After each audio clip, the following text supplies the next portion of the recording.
আপনি এখনো বুঝতে পারছেন না। আপনারা মনে করছেন এটাই বিজয়,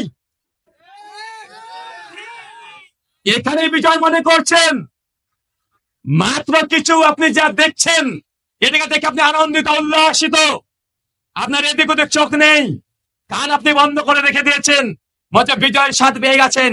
মনে রাখবেন যা ঘটেছে এখনো বিজয়ের কিছু হয় নাই, মাত্র 50% কাজ হয়েছে, এখনো 50% কাজ বাকি আছে।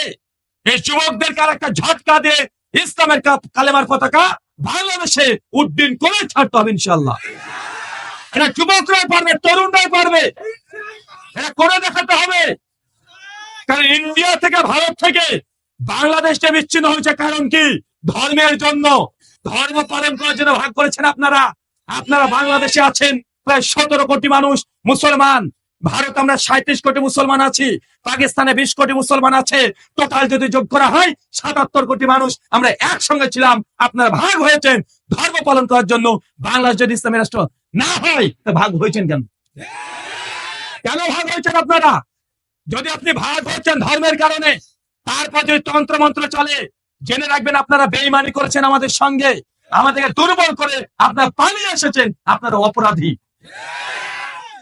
সব দেশ এখন দুর্বল, পাকিস্তান দুর্বল, বাংলাদেশ দুর্বল, ভারতে মুসলমান দুর্বল আছে না? কথা বলেন।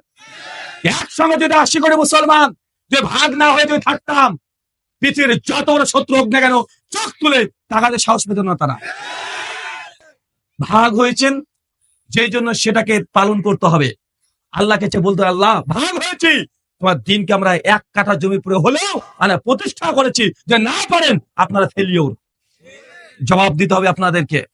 সবগুলোকে দুর্বল করে দিয়েছেন, হুমকির মুখে ফেলে দিয়েছেন। এই জন্য আপনাদেরকে কি জবাবদিহিতা করতে হবে না মনে করছেন? জবাবদিহিতা করতে হবে। আপনারা এখনই মনে করছেন আনন্দিত উল্লাসিত, এখনই বিজয়ের গান আপনারা গাইতে শুরু করে দিয়েছেন। আল্লাহ তুমি এদেরকে বুঝার তৌফিক দান করে, সকলে পড়ি আমিন।